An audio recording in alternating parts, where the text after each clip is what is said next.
Alright, what's up guys, and welcome back to another Yu-Gi-Oh video. So today's video is going to be on unlimited European Ultimate Rares from GX. This is a topic which I've been interested in for a number of years. It's been very much under the radar for most of that time, but they finally started to get a bit more attention recently. I've had some requests to make a video about it as well, so I figured this would be the right time to finally go ahead and make this video.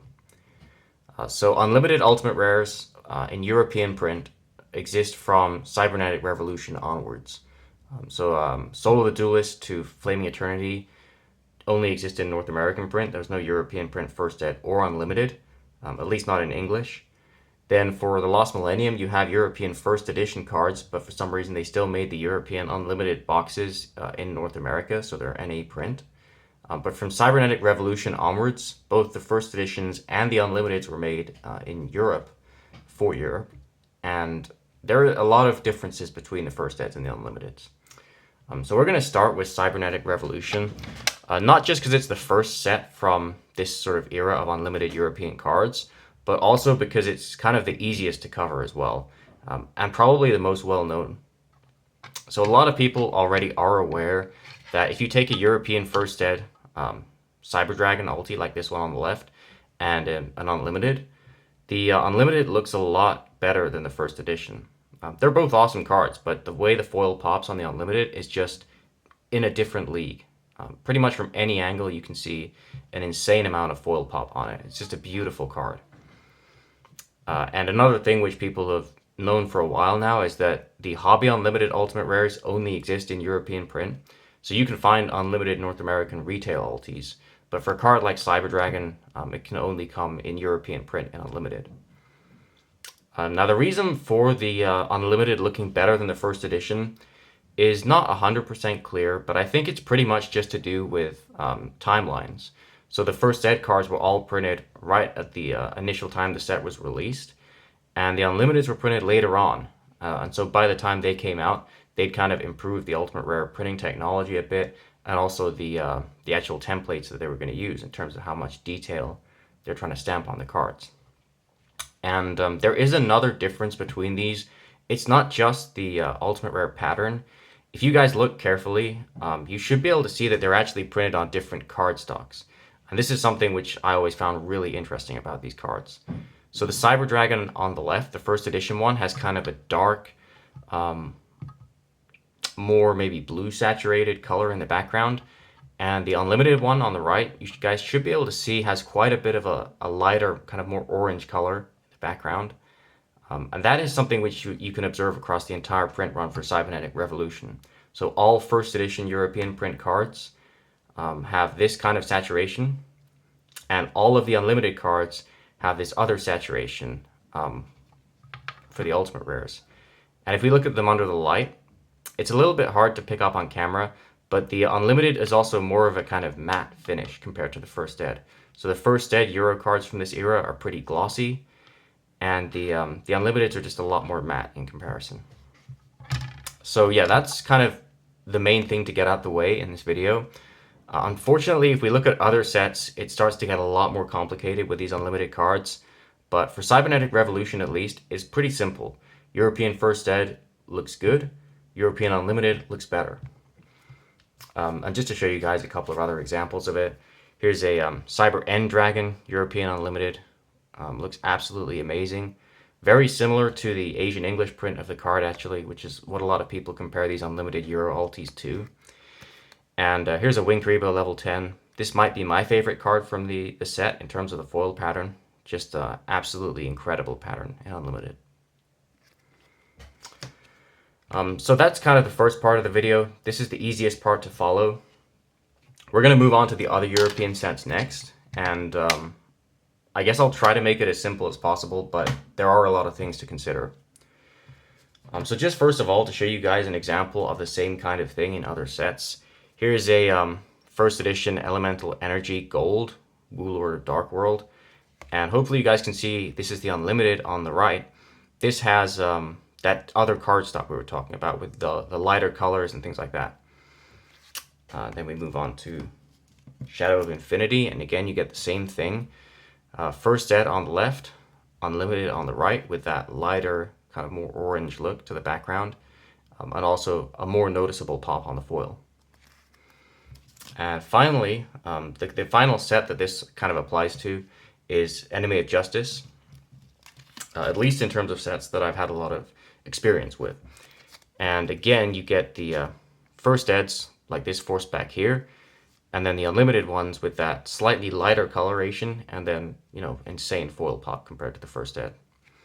But unfortunately, it's not as easy as that with these other sets. We'll go through them now, pretty much just one set at a time.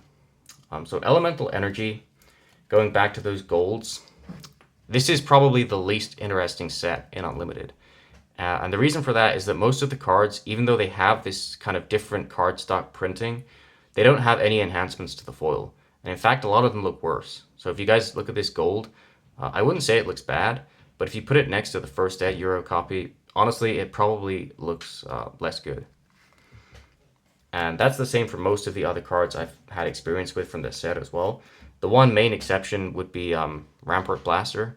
This looks pretty awesome in Unlimited with that lighter, kind of more orangey cardstock. And in terms of terminology, there isn't really a good way to classify it. It's not like wavy or glossy where there are already terms out there.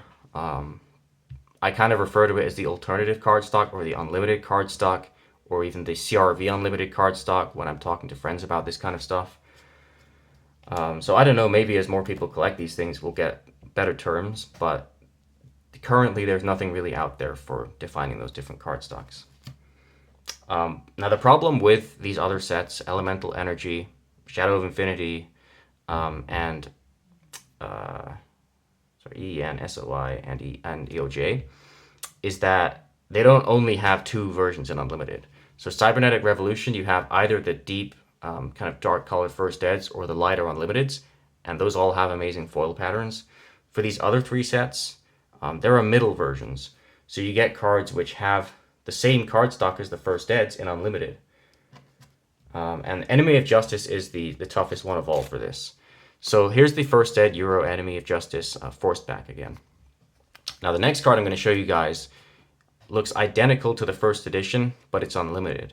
And this is what you pull from an unlimited box of Enemy of Justice in European print, a booster box, as far as I'm aware. So literally just the same as the first ed copy, but just without the stamp and with the Silver Eye of Anubis. So these are essentially, there's no reason why this would have any interest to collectors over a first ed. It doesn't have any kind of different cardstock. It doesn't have any different kind of pattern.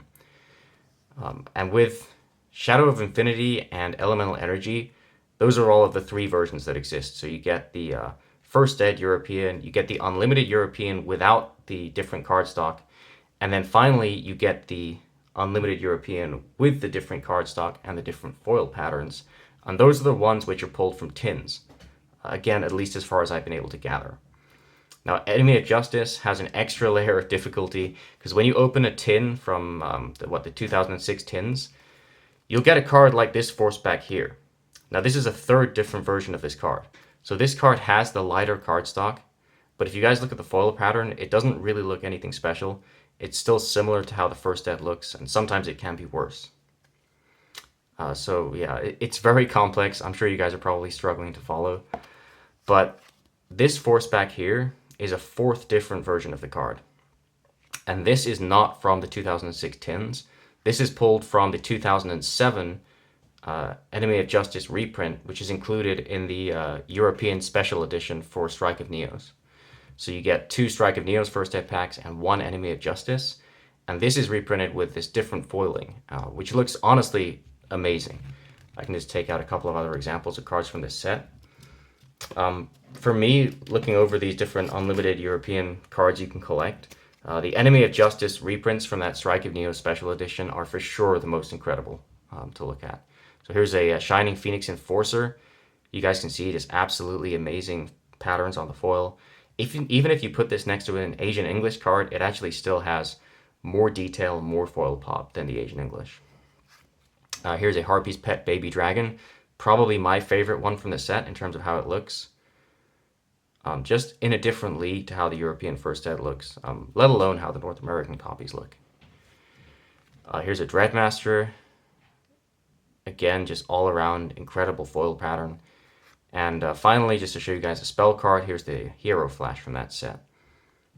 And pretty much for all 25 of the Ultimate Rares from Enemy of Justice in this specific reprint from the STON Special Edition, they look just like this. They look absolutely incredible. I do actually have a full set of that. I'll show you guys sometime in one of the binder videos that I've been trying to get around to making. But yeah, that is a lot to take in. Hopefully you guys kind of managed to follow it. And I guess at this point, I'll just try and recap the different sets and kind of where you get the cards from. So first chronological set with unlimited cards in European print is CRV, as we've already talked about. The first eds come from first ed boxes. The unlimiteds come from unlimited boxes and tins. They all look essentially the same. They all have that different lighter cardstock. Next set, Elemental Energy. You get 3 different versions.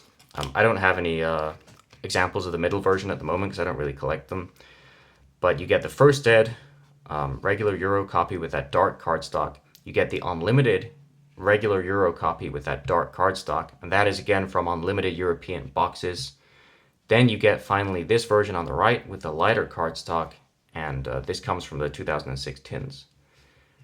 There could be some overlap in the print runs in terms of where they come from, but I've been through a lot of openings, and from all the information I've been able to gather, that is kind of how they are distributed.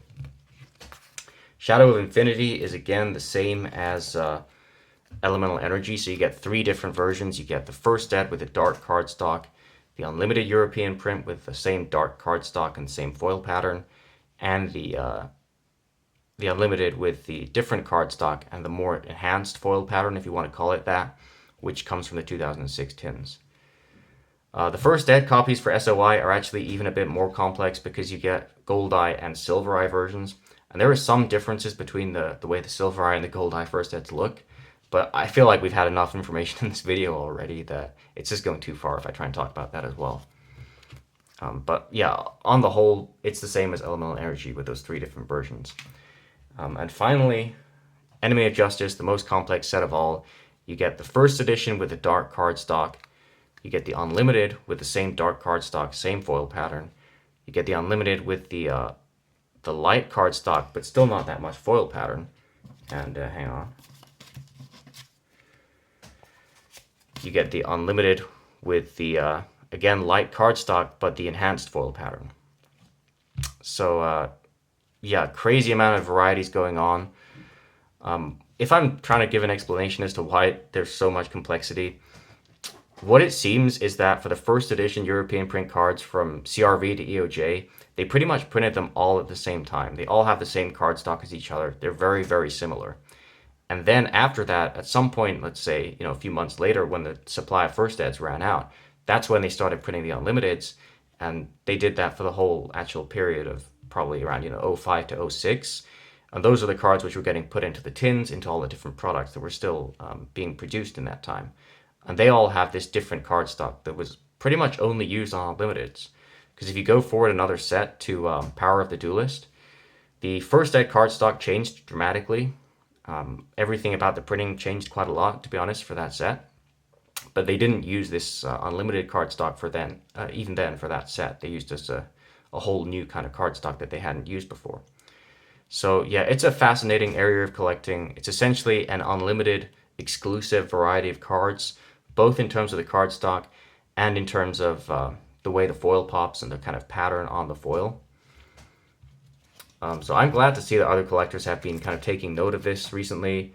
I'm sure it's something that will continue to grow. I'm sure it'll never be mainstream, but these cards are just so cool that I think it had to be done eventually, that more people collected them. And yeah, with that being said, that pretty much brings us to the end of this video. That was everything I wanted to talk about with these cards. Hopefully you guys were able to kind of follow it. I know it's a lot of information, a lot of stuff I was going through, which you guys probably aren't familiar with. If you guys have any questions, just put them down in the comments down below, and I'll do my best to try and answer them. And with that being said, this is Schlost signing out, and I hope you guys all have a great day.